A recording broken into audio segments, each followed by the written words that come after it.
Intégration et sécurité sous-régionale et retour à l'ordre constitutionnel au Mali et en Guinée-Bissau, ce sont les sujets traités au cours du 43e sommet des chefs d'État et de gouvernement de la CEDEAO à Abuja, sommet qui a pris fin cet après-midi. Plus que 10 jours avant la présidentielle, le Premier ministre était sur le terrain pour se rendre compte du taux de retrait de la carte Nina, seul document qui donne droit au vote. Django Sissoko a visité ce matin les différentes structures impliquées dans l'organisation du scrutin.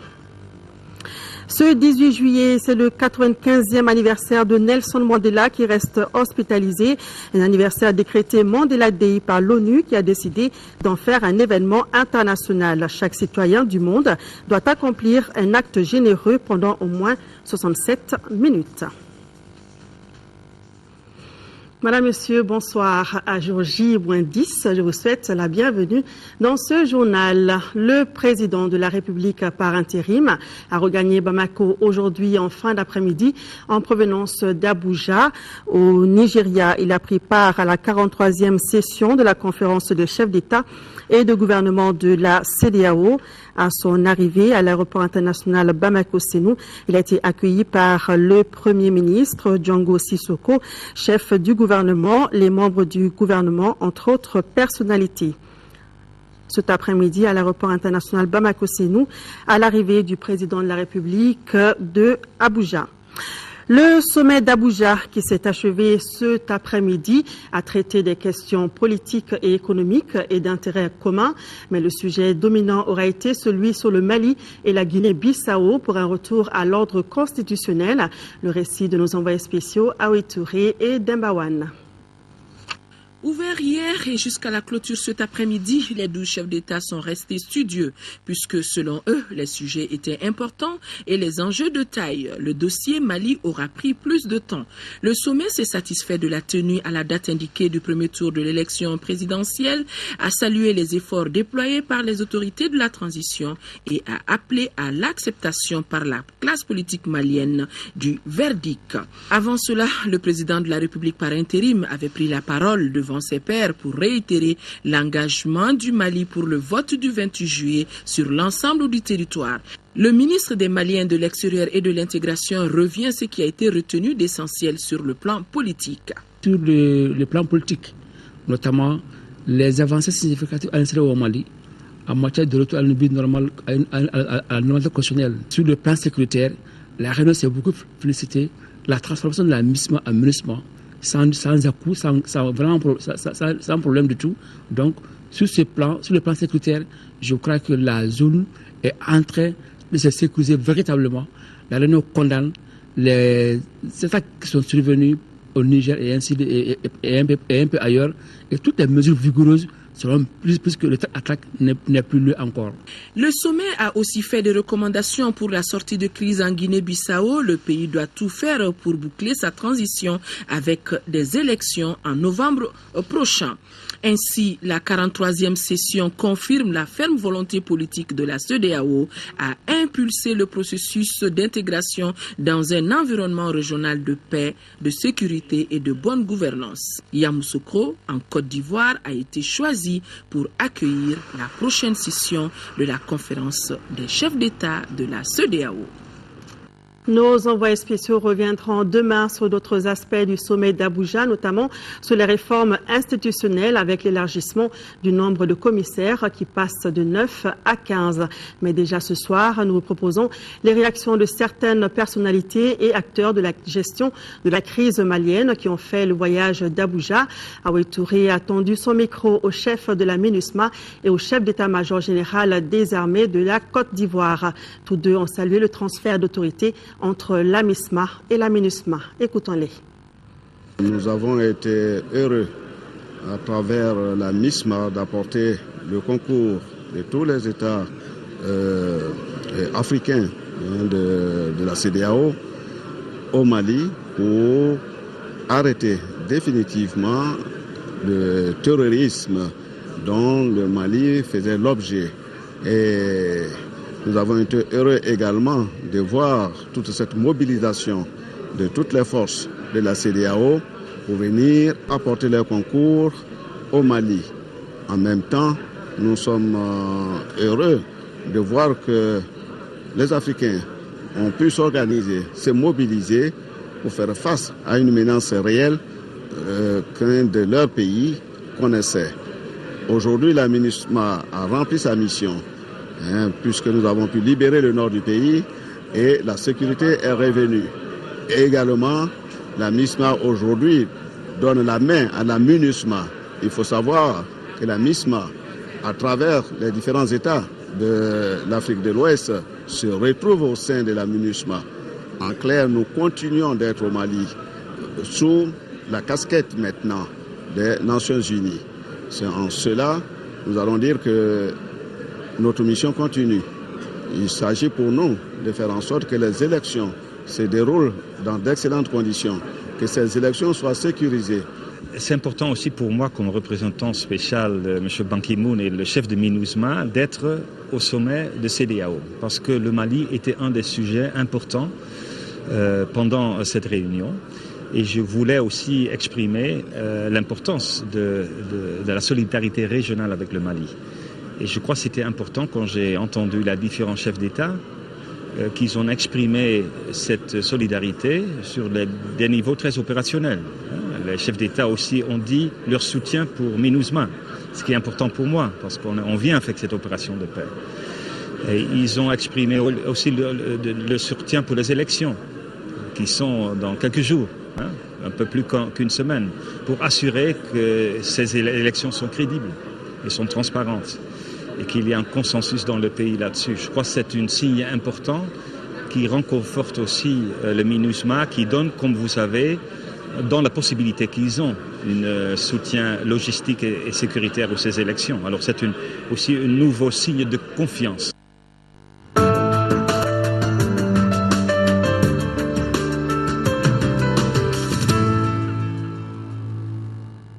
Le gouverneur du district de Bamako porte à la connaissance des agents électoraux, présidents de bureau et assesseurs de la commune 5 du district qu'une séance de formation sera organisée à leur intention demain vendredi 19 juillet à partir de 9h au lycée Massa Makan Diabaté à Bako Dikoroni. Et dans le cadre de l'élection présidentielle, le Premier ministre s'est rendu successivement au ministère en charge de l'administration territoriale, à la CENI et à la DGE. Sur place, Django Sissoko a encouragé et félicité pour le travail déjà abattu et a invité à persévérer pour relever les défis futurs.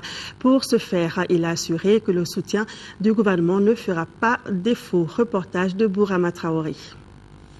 À cœur vaillant, rien d'impossible.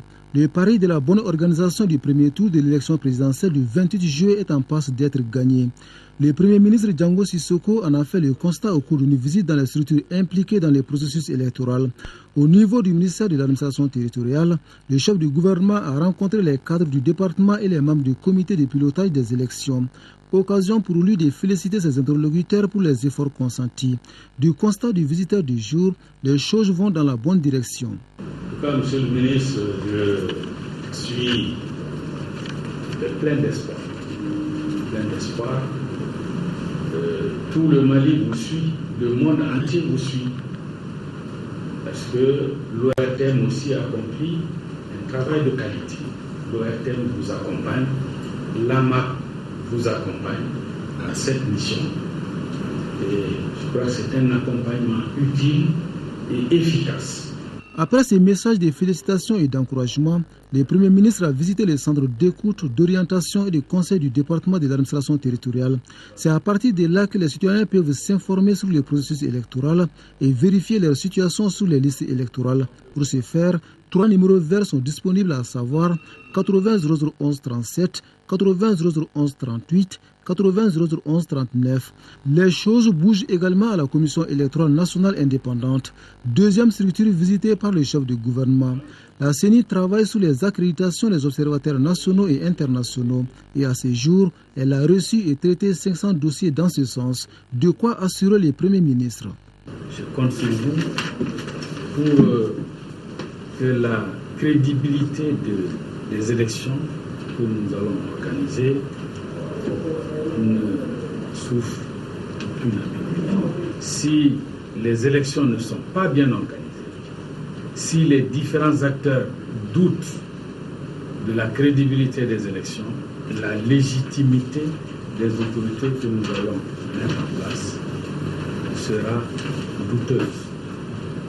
Mais je suis persuadé, moi, que cette légitimité ne sera pas douteuse. Parce que vous avez mis votre cœur dans l'organisation de ces élections. Après la CENI, c'est au tour de la délégation générale aux élections d'accueillir le Premier ministre. La 2G est considérée comme le centre névralgique du processus électoral. C'est ici que le fichier biométrique de l'élection de 2013 est établi. Fichier qui a été présenté au chef du gouvernement par le délégué général aux élections.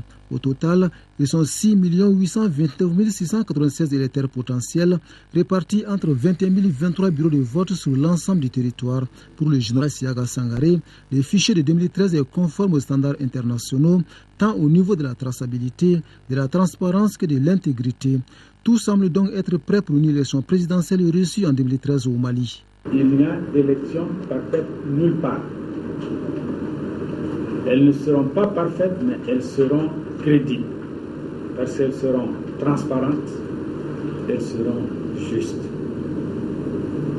Et c'est ce qui est important aujourd'hui pour le Mali. Ce qui est important pour le Mali pour sortir de la crise. Et je voudrais, monsieur le délégué général, saluer votre professionnalisme, saluer le courage, l'abnégation de vos collaborateurs. Dernière étape de la visite du Premier ministre, le Comité national de l'égal accès aux médias d'État. Cette structure est chargée notamment de la régulation de la campagne médiatique des candidats à l'élection présidentielle. Le chef du gouvernement dit n'avoir reçu aucun écho défavorable, mettant en cause l'impartialité du comité. De quoi encourager la structure à faire davantage preuve de neutralité. Le délégué général aux élections convie les candidats à l'élection présidentielle du 28 juillet 2013. Demain, vendredi 19 juillet à 10h à la Bibliothèque nationale. L'ordre du jour porte sur la présentation du fichier électoral biométrique, la remise de la carte électorale et des documents annexes et le lancement des opérations de recherche des électeurs via SMS et Internet. Et puis le président de la Cour constitutionnelle informe les candidats au poste de délégué de la Cour constitutionnelle pour les élections présidentielles et législatives que la liste définitive des personnes retenues est disponible sur le site de l'institution www.cc.insti.ml. L'adresse s'affiche au bas de votre écran. Une formation à l'intention des intéressés se déroulera au CICB conformément au programme ci-après. Samedi 20 juillet à partir de 9h, premier groupe du numéro 1 au numéro 1000. Dimanche 21 juillet à partir de 9h, deuxième groupe du numéro 1001 au numéro 2000. Et d'autres informations sur le site www.cc.insti.ml. La CENI poursuit sa mission à l'intérieur du pays pour un bon déroulement du scrutin. La structure vient d'organiser à Diema une session de formation des formateurs des délégués. C'est pour les informer sur le contenu de la loi électorale et la conduite à tenir pendant les opérations électorales. Nos envoyés spéciaux à Diema, Alou Bekone et Garibou Pérou.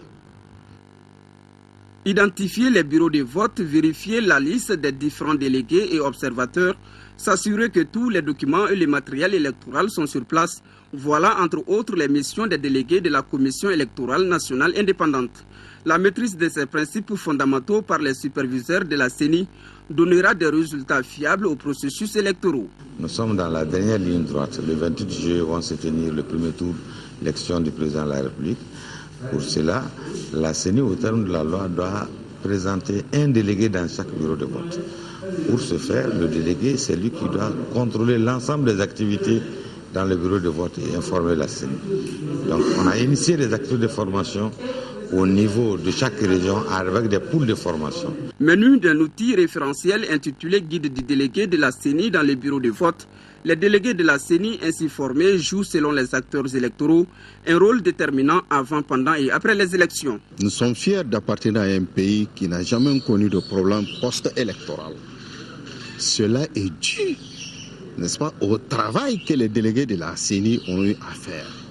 Connaître les textes qui régissent les élections au Mali et faire appliquer ces textes par les services qui ont la charge de l'organisation. C'est ça le rôle de la CENI. Cette session de proximité dans la région de Caille a regroupé 9 superviseurs venus de Nioro du Sahel et 12 de Guéman. Ces 21 superviseurs ont un calendrier défini entre le 20 au 25 juillet prochain pour sillonner les 31 communes qui comptent les 2 cercles. Ils vont relayer les notions apprises dans les circonscriptions bien définies à cet effet. Cette méthodologie de la CENI dans un pays en transition démocratique permet d'éviter les contentieux électoraux et d'aboutir à des élections crédibles et transparentes. Vous pourrez suivre après ce journal les messages de campagne des candidats Alouseni Maïga de Panafrique, Shogel Kokala Maïga du MPR, Oumar Bouri Touré du GAD et Ahmed Sow de RTD. Ces messages de campagne seront suivis des entretiens de 10 minutes avec les candidats Muntaratal et Shogel Kokala Maïga. Et le président du Comité national de l'égal accès aux médias d'État invite les candidats dont les noms suivent à se présenter au siège de l'organe demain vendredi 19 juillet pour l'enregistrement de leur message de campagne. 9h30, M. Oumar Mariko Sadi, 10h, Cheikh Keita UDA, 10h30, Oumar Ibrahima Touré APR, 11h, Mamadou Bakary Sangaré dit Blaise, CDS Morotigia. Et puis, le président du Comité national de l'égal accès aux médias d'État informe les candidats dont les noms suivent. Thieblé Dramé Parena, Jamil Bitar Umam, que l'enregistrement de leur entretien de 10 minutes se fera dans la matinée de demain, vendredi 19 juillet. Les candidats prendront donc contact avec la direction de l'ORTM pour en connaître le lieu et l'heure. Et à l'extérieur du pays, le consul général du Mali à Bouaké félicite tous ceux qui ont déjà enlevé leur carte NINA, informe que pour la dernière semaine de remise des cartes NINA, les cartes sont disponibles au consulat à Dar es Salaam et chez les différents présidents des amicales du Mali et demande à tous les présidents et assesseurs que leur formation aura lieu le samedi 20 juillet à partir de 9h au consulat. Le cercle de réflexion et d'information pour la consolidation de la démocratie au Mali, CRI 2002, a lancé à Bamako ce matin l'initiative « Si je suis élu président ». Elle invite les femmes à faire le bon choix, un choix qui, selon les organisateurs, devra être basé sur l'importance et la pertinence des projets de société des candidats. Moussa Fani. C'est pour éclairer les femmes des partis politiques sur les enjeux des élections que le cercle de réflexion et d'information pour la consolidation de la démocratie au Mali, CRI 2002, a lancé l'initiative « Si je suis élu président ». Elle devra permettre de sensibiliser les femmes pour une plus grande participation aux élections à venir. Le cadre de concertation des femmes des partis politiques se réjouit de cette belle initiative du CRI 2002 qui s'inscrit dans la dynamique des élections de 2013. Cet exercice citoyen, CRI 2002 l'a voulu. Parce que, conscient de la place et du rôle des femmes des partis politiques dans le processus électoral. L'initiative intitulée « Les votes utiles et la représentation utile pour les élections crédibles et apaisées » vise à amener les citoyens à faire les bons choix. En faisant le choix de militer dans les formations, vous vous engagez du coup à conquérir à l'expression du suffrage des citoyens et des citoyennes à travers notamment la défense des intérêts des femmes, des partis politiques au-delà des clivages partisans. Vous pouvez compter sur l'appui constant du gouvernement. L'activité, l'initiative, si je suis élu président, va s'étendre jusqu'aux prochaines élections législatives.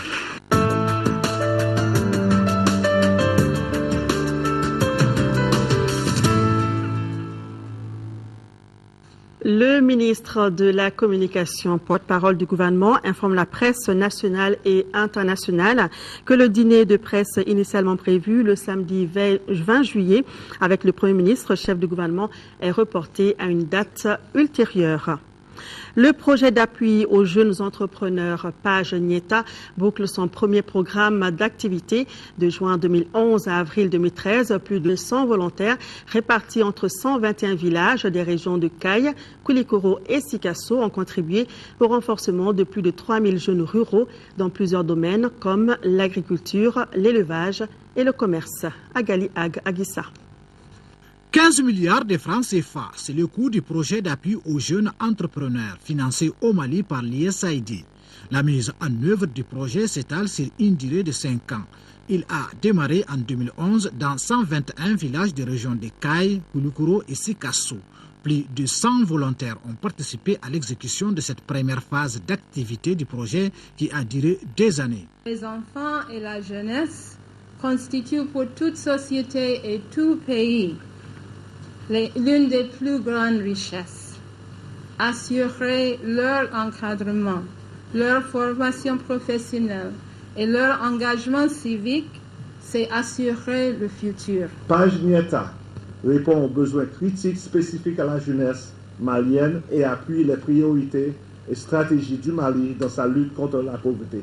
Plus de 2000 jeunes hommes et femmes, certains jamais scolarisés et d'autres avant abandonné l'école dès les premières années, se sont inscrits dans le programme de la première cohorte. Cette initiative qui vise à former 10 000 jeunes contribue aux efforts du gouvernement dans le cadre du bien-être des populations.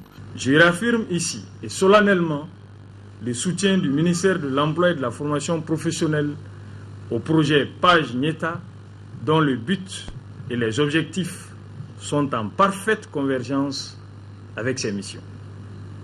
C'est à ce titre que j'insiste sur la synergie avec nos services techniques afin de capitaliser, sinon de dupliquer, si possible, dans d'autres régions du pays, cette expérience réussie de l'apprentissage et de l'insertion. Les porte-paroles des volontaires et des bénéficiaires de la formation ont exprimé leur satisfaction avant de réitérer leur engagement à participer à l'édification nationale. La remise des attestations aux volontaires a mis fin à la cérémonie agrémentée par la prestation des artistes et une projection des films sur les réalisations enregistrées au cours de cette première phase du projet. En Afrique du Sud, Nelson Mandela a fêté ce jeudi ses 95 ans, un anniversaire évidemment marqué d'une émotion toute particulière puisque l'icône mondiale de la réconciliation raciale reste sous assistance respiratoire. Pour autant, le monde entier a fêté un nouveau Mandela Day. Chaque citoyen du monde est appelé à consacrer symboliquement 67 minutes de son temps à une œuvre de charité en mémoire des 67 années que Mandela a vouées à sa lutte pour l'égalité. Les Sud-Africains s'attendaient à des funérailles. Ils auront droit à des célébrations. Nelson Mandela fête ce jeudi ses 95 ans alors qu'il est hospitalisé depuis 6 semaines à Pretoria. Et il irait mieux, selon l'une de ses filles qui a fait une déclaration devant des membres du gouvernement sud-africain. Je tiens à rassurer chacun d'entre vous. Je ne suis pas médecin, mais Madiba fait des progrès remarquables. Et nous avons hâte de la voir bientôt à la maison. Tous les journaux sont consacrés à cette journée particulière, devenue depuis 2010 par l'ONU un Mandela Day. Toutes les pensées des Sud-Africains sont tournées vers leur héros national. Je veux dire à Mandela, nous espérons qu'il ira bientôt mieux. C'est une inspiration pour nous tous. Un vrai pionnier, un vrai fidèle. Merci pour tout ce que vous avez fait pour ce pays. Il représente beaucoup pour moi. Il a sauvé notre pays, il nous a donné la liberté. Il y a les paroles, les chants, mais aussi les actes, comme dans cet orphelinat de Pretoria qui accueille les petits-enfants de Madiba. Car en ce jour anniversaire, chacun est appelé à consacrer 67 minutes de son temps à une bonne action. 67 minutes, ce sont les années que Nelson Mandela a consacrées à son combat politique. Les Sud-Africains ne sont pas les seuls à lui rendre hommage et à vouloir faire leur BA. Dans un clip vidéo, Des célébrités mondiales promettent de mettre la main à la pâte, comme le Dalai Lama, le milliardaire britannique Richard Branson ou encore l'ancien président américain Bill Clinton. Les dirigeants de l'Union européenne ne sont pas en reste. C'est l'homme de la réconciliation dans son pays et l'Union européenne se construit aussi sur la réconciliation. Nous nous sentons très proches, c'est une figure du monde, un exemple aussi pour tous les jeunes en Europe. À Pretoria, la foule se presse à l'hôpital pour chanter et célébrer l'anniversaire de Nelson Mandela. Au nom de la réconciliation voulue par le héros de la lutte anti-apartheid, le président sud-africain Jacob Zuma a présidé une remise de logements sociaux à des nécessiteux, dont des familles blanches. Retour à l'actualité nationale, la commission Dialogue et Réconciliation a rendu ce jour une visite de courtoisie au Conseil islamique. Le président de la CDR, accompagné des commissaires, a longuement échangé avec le président du Haut Conseil islamique, entouré de ses proches collaborateurs sur les objectifs de la commission, ses ambitions et son plan d'action notamment. Sans la paix, aucune réalisation ne sera possible. Aussi, le Haut Conseil islamique s'engage à accompagner la commission Dialogue et Réconciliation. 26e session ordinaire du Conseil d'administration de l'Office national des produits pétroliers ONAP. C'était aujourd'hui. Il a été question, entre autres, de l'exécution des tâches et du rapport de budget au 31 décembre 2012. Reportage de Mahamadou Doumbia. Le point d'exécution par la Direction générale de l'Office national des produits pétroliers ONAP des tâches issues de la 25e session ordinaire du Conseil d'administration, le rapport d'activité 2012 de l'Office, les rapports d'exécution des budgets au 31 décembre 2012 du dépôt ONAP de Bamako-Sénou sont les points essentiels inscrits à l'ordre du jour de cette 26e session du Conseil d'administration de l'ONAP. Le sous-secteur des hydrocarbures a été marqué par l'augmentation de 1,23% des chargements de produits pétroliers, l'augmentation des prix fournisseurs moyens des produits pétroliers sur tous les axes d'approvisionnement avec des taux allant de 4% à 17%.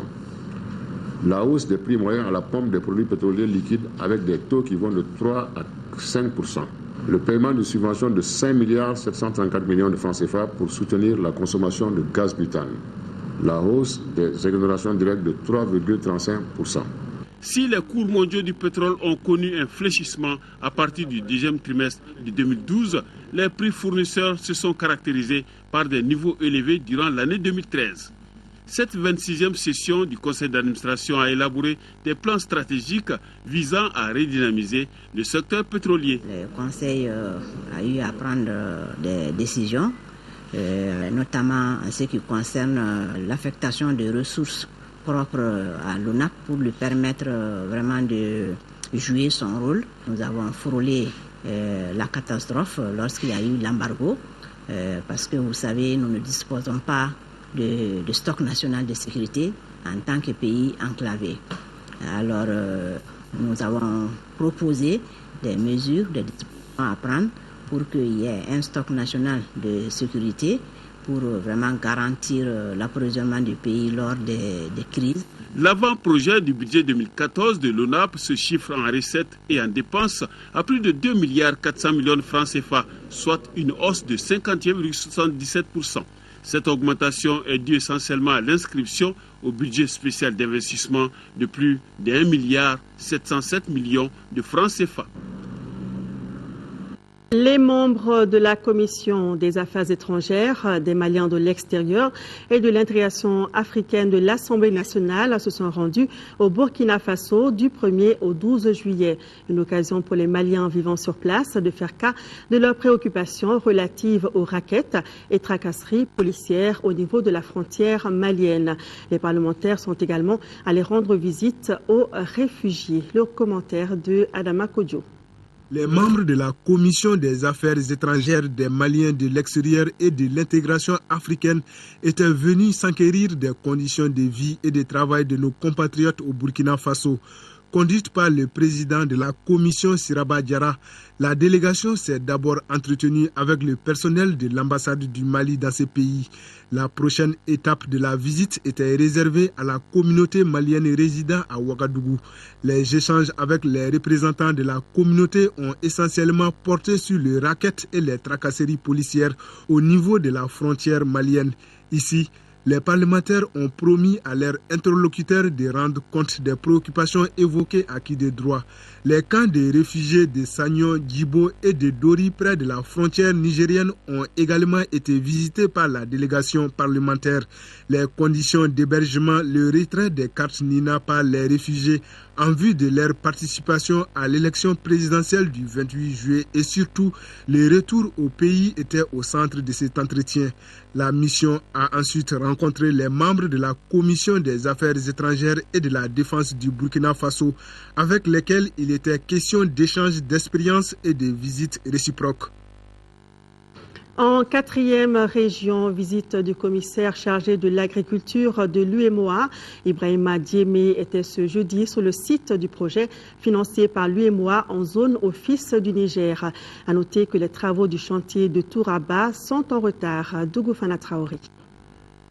Ce chantier de Touraba à l'office du Niger est situé dans la zone de Kouroumari, dans la commune rurale de Sogolo. Il couvre une superficie de 2174 hectares. L'Union économique monétaire ouest-africaine UEMOA, dès la fin des travaux, envisage de répartir les casiers entre 3 types d'exploitants, les paysans autochtones, les exploitants privés et les grands investisseurs.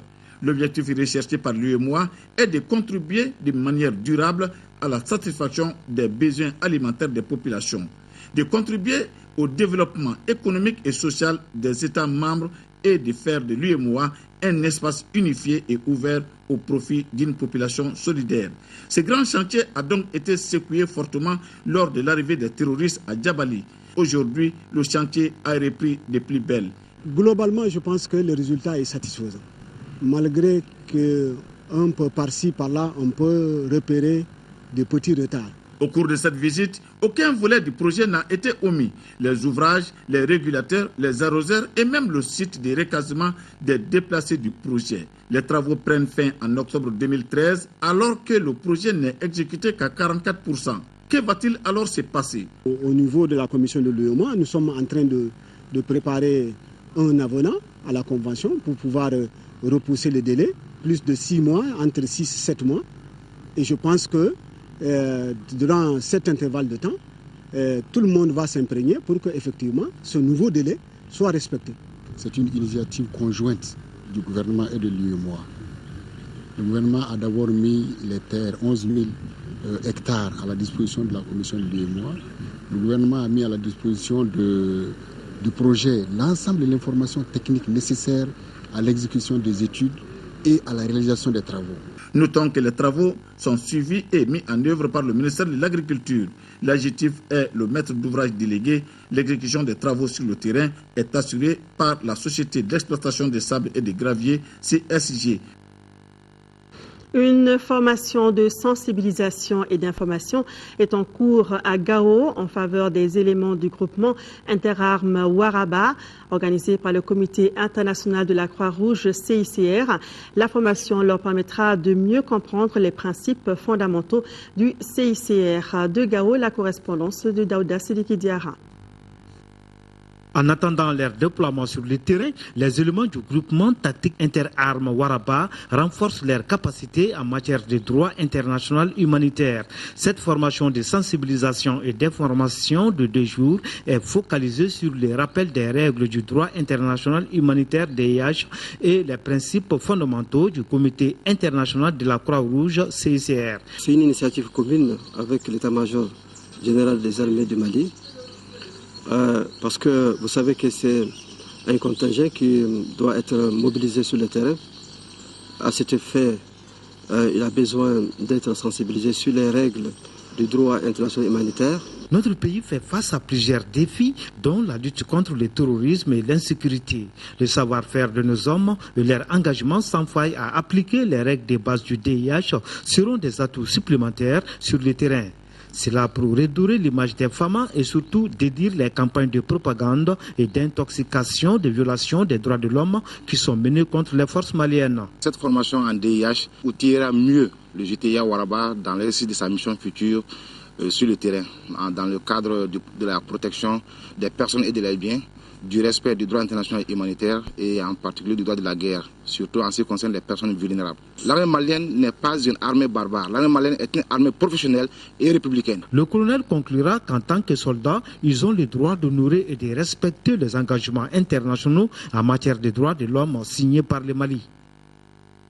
Restons avec les militaires. À Tombouctou, l'armée en patrouille a secouru d'urgence une centaine de déplacés, dont des femmes et des enfants en provenance de Bamako. Le véhicule de ces derniers est tombé en panne à 50 km de Tombouctou, dans une zone où il n'y a pas d'eau, pas d'arbres, encore moins de réseau téléphonique. Heureusement que des militaires passaient par là. Adam Adjimdi. Des femmes, des enfants et jeunes, en somme une centaine de déplacés qui rentraient de Bamako sont tombés en panne à 50 km de Tombouctou. Pendant 4 jours, ces passagers ont vécu toutes sortes de souffrances. Moi et ma famille et moi étaient dedans. J'étais parti à Bamako pour une évacuation sanitaire. Donc je suis de retour. On a tenté de faire arrêter vraiment dans les véhicules civils là, donc ils ont tous révisé. Si l'armée vraiment ne peut pas venir à notre secours, vraiment, ça a l'air très très difficile pour nous. On n'avait pas à manger, ni à boire. On avait des enfants, des petits-enfants avec nous. L'armée est venue de passage, on les a arrêtés. Et ils nous ont pris. Ils ont été secourus in extremis par un convoi de l'armée en patrouille. C'est dans la zone la plus difficile, communément appelée Dar Salam, où il y a les dunes, et Tombouctou à peu près une cinquantaine de kilomètres. Donc on a pu secourir une centaine de déplacés qui rentraient de Bamako. Donc certains en état de déshydratation totale, et d'autres ont essayé de tenter l'aventure sans eau ni ressources. Donc on a pu, avec les éléments, à pied, pour essayer de rejoindre les réverbères. Ils déviaient sur leur cap avec le manque d'eau. Donc on a pu les récupérer. Et surtout, il y avait des petits-enfants, des nourrissons, des femmes et puis des personnes âgées. Cette situation est un cas parmi tant d'autres, car la route Tombouctou-Douanza est impraticable au point où certains véhicules renoncent purement et simplement au voyage. Et oui, quittons Tombouctou pour revenir à Sikasso, Djiguisséméyiri, ou Arbre de l'Espoir, désormais en place dans la région à travers le projet d'urgence sur les filets sociaux. Le projet a été officiellement lancé ce mercredi à Sikasso sous la présidence du gouverneur de la région, Sékou Konati. Initié par le gouvernement de la République du Mali avec l'appui financier de la Banque mondiale, le projet d'urgence sur les filets sociaux dénommé Djiguisséméyiri se veut un outil de lutte contre la pauvreté et la vulnérabilité. Il y a essentiellement 2 axes fondamentaux qu'on appelle des composantes chez nous. Il s'agit de faire des transferts monétaires aux ménages les plus pauvres et qui sont vulnérables sur le plan de la sécurité alimentaire. Et le deuxième axe sera axé sur la mise en place d'un système de filet social au Mali. Dans la région de Sikasso, les communes de Boura, dans le stade de Yorosso, et Kébila, dans le stade de Kolandieba, bénéficieront des actions du projet qui interviendra dans 5000 ménages pour la période de 2013. Comme vous le savez, dans la carte de pauvreté, Sikasso, comme par paradoxe, se révèle comme être la région la plus pauvre du Mali. Donc pour un projet qui se veut destiné fondamentalement aux plus pauvres du Mali, nous avons choisi de procéder au lancement de ce projet dans la région de Sikasso. Réponse aux souffrances qu'endurent les populations en ces moments de crise, les autorités, tout en saluant le choix de la région, assurent de leur soutien. Je voudrais ici vous assurer de notre entière disponibilité à soutenir les activités du projet, tout en exhortant les différents acteurs impliqués dans sa mise en œuvre, particulièrement les maires et les responsables du développement social, à s'investir totalement dans l'exécution de ce projet destiné à soulager les conditions de vie de nos populations pauvres et vulnérables. Signalons que le projet Filets sociaux, qui s'étendra de 2013 à 2017, couvrira 62 000 ménages dans 5 régions et le district de Bamako. Il coûtera 35 milliards de francs CFA. Depuis le 10 juillet dernier, la chaîne de distribution des cartes de recharge d'Orange Mali connaît des problèmes. La raison, les grossistes ont augmenté le prix des cartes d'environ 30 francs CFA sans en informer les revendeurs. Les détaillants regroupés au sein de l'association malienne des revendeurs de cartes de recharge ont organisé une marche jusqu'au siège de la société à Amdalaï. Les marcheurs ont été reçus ce matin par les cadres. Garibou Pérou. Dans la chaîne de distribution des cartes de recharge de l'opérateur de téléphonie mobile Orange Mali, il y a les détaillants, les demi-grossistes, les grossistes ou encore les masters. Ces derniers ont une relation contractuelle avec l'opérateur. Ils achètent les cartes directement auprès d'Orange Mali. Le secteur est présentement confronté à deux problèmes. Si avant le détaillant avait un bénéfice important sur les cartes de recharge, ce n'est plus le cas aujourd'hui. Nous faisons un chiffre d'affaires de plus d'1,2 milliard par jour. Donc, si jamais nous restons comme ça, si ce prix-là arrivait à nous être imposé, ce serait la fin pour des démogrossistes. Nous pointons du doigt comme responsables les masters. C'est eux qui sont la plaie même de cette chaîne. Ce n'est pas un problème d'augmentation de marge d'Orange. Nos marges n'ont pas bougé d'un iota. Donc, on donne toujours nos produits à 10% à nos grossistes et qui doivent les redonner aux demi-grossistes sur le marché. Donc pour nous, rien n'a changé. Le système de distribution a été dérégulé.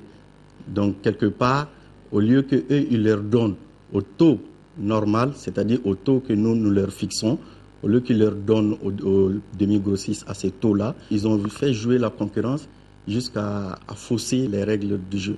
Le fond du problème des troubles dans la chaîne de distribution est connu. Commercialement, les deux parties ont un destin en commun.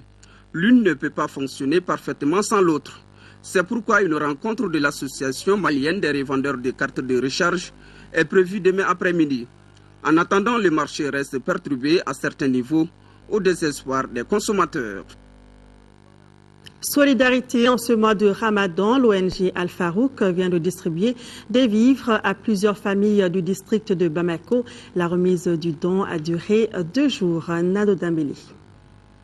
Cette cérémonie qui se veut sobre est significative et revêt une importance capitale tant pour les donateurs que pour les bénéficiaires. Pendant ce mois de Ramadan, ce geste est un geste très significatif.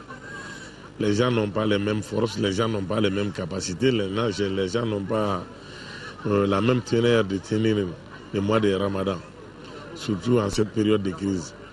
Vraiment, nous ne faisons que remercier les donateurs. Cet événement est d'une importance capitale et s'inscrit dans le cadre de la réduction des charges qui pèsent sur les fidèles, de donner un sourire aux personnes démunies, mais au-delà, il témoigne à suffisance la fraternité qui existe entre les fidèles.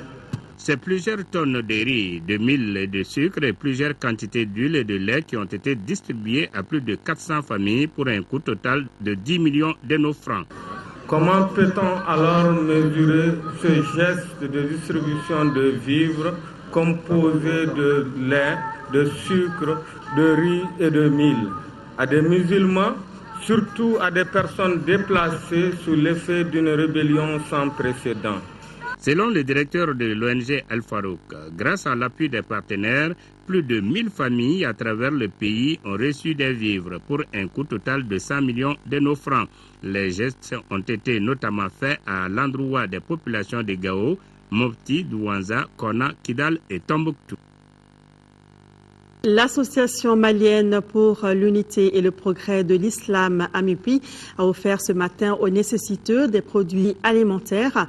L'opération se situe dans le cadre de la solidarité islamique et permet d'assurer une meilleure rupture de jeûne aux bénéficiaires. Batraori. Du riz, du sucre, du lait et de l'huile pour les populations démunies en ce mois béni de Ramadan. L'opération de l'Association malienne pour l'unité et le progrès de l'islam AMUPI et de son partenaire financier ATAN est on ne peut plus salutaire. Elle permet la prise en charge des familles entières pour la rupture du jeûne. Notre religion qui nous a motivés, le fait de savoir qu'il y a des gens qui ont besoin d'aide, qui ont besoin de nourriture.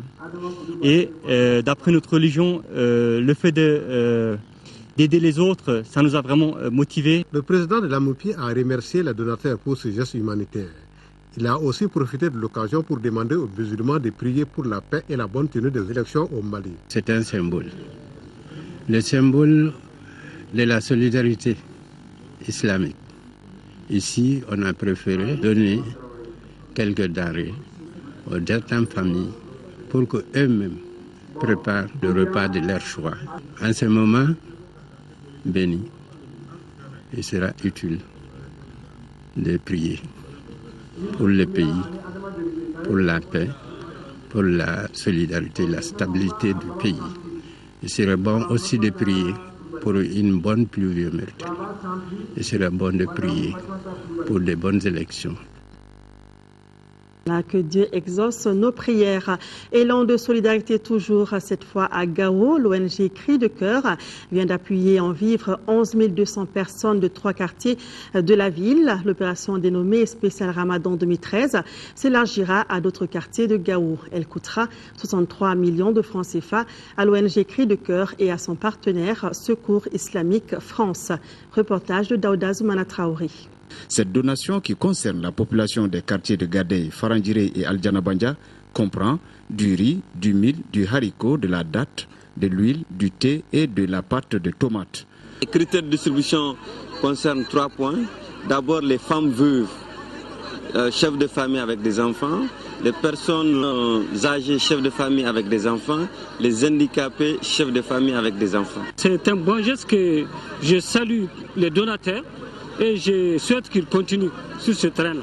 L'ONG Cri de Cœur, qui n'est pas à son premier geste, s'investira prochainement dans des projets d'assainissement, de réinsertion des jeunes et d'autonomisation des femmes victimes de la crise. On a d'autres projets en cours pour aider aux gens dans des secteurs porteurs de développement, notamment des programmes pour la réinsertion des jeunes, l'autonomisation des femmes et puis comment accompagner aussi le processus de réconciliation. Après ces durs moments vécus par la population, Cri de Cœur se dit prêt à tout mettre en œuvre pour que les choses redeviennent normales à Gao. Ici à Bamako, le ministre de la Jeunesse et des Sports a visité ce matin le palais des sports de basketball. Amey Founé Mahalmadan voulait s'imprégner de l'évolution des travaux. Malgré quelques retards, le chantier avance normalement. Al-Jumatina. Démarrés depuis quelques temps, les travaux du palais des sports sont au niveau de la finition. C'est ce qui ressort de la traditionnelle visite périodique du ministre de la Jeunesse et des Sports, qui était venu s'enquérir de l'état d'avancement du géo-architectural. Pendant 1 heure, le ministre Amey Founé Mahalmadan a passé en revue les coins et les recoins du bâtiment. À l'arrivée, le constat semble rassurant, même si des difficultés demeurent. Ce que j'ai pu constater me satisfait un peu, peut-être pas totalement, dans la mesure où les délais d'exécution sont largement expirés maintenant, mais il reste encore un peu à faire. Du côté malien comme du côté de l'entreprise, c'est vrai que nous-mêmes, du côté malien, on a un peu de retard sur les paiements. Et du côté de l'entreprise aussi, il y a un retard par rapport à l'exécution. J'ai vraiment bon espoir. Comme vous l'avez vu, le gros œuvre est pratiquement terminé. Nous sommes en train de faire les travaux de finition. L'entreprise Covec qui assure l'exécution des travaux n'a pas voulu s'exprimer sur la fin exacte du chantier, mais souhaite plus d'engagement côté malien, afin que le reste de l'ouvrage puisse finir dans un bref délai. Les travaux qui restent généralement, ce sont les travaux de peinture. La peinture extérieure n'est pas complètement achevée. Il y a les travaux d'aménagement de la cour, les travaux de peinture aussi au niveau de la clôture. À l'intérieur, il ne reste que le parquet qui est en phase de confection. Aussi le faux plafond qu'on ne peut pas directement refermer maintenant à cause des installations qui se font à l'intérieur. Avec une capacité de 5000 places, le Palais des Sports se distingue déjà comme une fierté nationale où plusieurs autres disciplines peuvent être pratiquées en plus du basketball. Après la visite des infrastructures sportives, place à l'activité. Championnat national de Ligue 1. Hier, au compte de la 28e journée, l'AS Real de Bamako a battu le CS Dougoulofila par le score large de 5-1. En seconde heure, c'est la Jeanne d'Arc de Bamako qui a battu le centre Salif Keita 2-1. C'était au stade Modibo Keita, le compte-rendu de Koumba Nyambele. Des tickets pour cette équipe en vue du maintien en Ligue 1 à des journées de la fin. Parmi les formations concernées figurent les centres Salif Keita, 11e avec 31 points ici en bleu, et la Jeanne d'Arc 13e avec 27 points au classement. C'est conscient de cette situation que la Jeanne d'Arc passe à l'offensive dès la première minute de jeu et ouvre le score par son capitaine Moussa Diop. 1-0 score à la pause. La seconde période repart avec la même intensité. 48e minute, c'est encore Moussa Diop qui marque le but. 2-0 en faveur de la GIA. Les centristes reprennent du poil de la bête. Mohamed Keita réduit la marque à la 64e minute pour le centre Salif Keita. Les gardiens et capitaines du CSK, Alassane Diallo et ses coéquipiers vont essayer de revenir au score. Mais la finition fait toujours défaut. Résultat 2-1 pour la Jeanne d'Arc de Bamako. Ces deux équipes restent désormais au coude à coude avec 31 points pour le centre Salif Keita et 30 pour la Jeanne d'Arc de Bamako. Auparavant, l'AS Real a réussi un festival offensif 5-1 sur le CS Dougoulofila. L'ouverture du score ne se fait pas attendre avec Moussa Kone Kofi qui donne le ton dès la deuxième minute. Lassana Traoré répond à la 23e minute pour le CS Dougoulofila. Nous sommes à la 30e minute. L'AS Real obtient un penalty. Moussa Kone Kofi exécute la sentence, son doublé de la soirée. 2-1 en faveur des Scorpions de Bamako, score à la mi-temps. La seconde période verra une nette domination des protégés de l'entraîneur Noum Djane, ce qui leur permettra d'inscrire 3 buts aux 54e minute par Ibrahima Sidibé, 68e minute Abdelaziz Touré et 72e minute par Christophe Diallo. 5-1 en faveur des réalistes. Le CS Dougoulofila termine la rencontre à 9-11 suite aux expulsions d'Abdraman Diarra et Modibo Mariko pour cumul des jaunes respectivement aux 59e et 70e minutes de jeu. La deuxième place qualificative pour la Ligue africaine des champions est donc assurée à 99% pour les Scorpions de Bamako, 59 points, soit 10 points d'écart sur le Djoliba AC, troisième avec 49 points.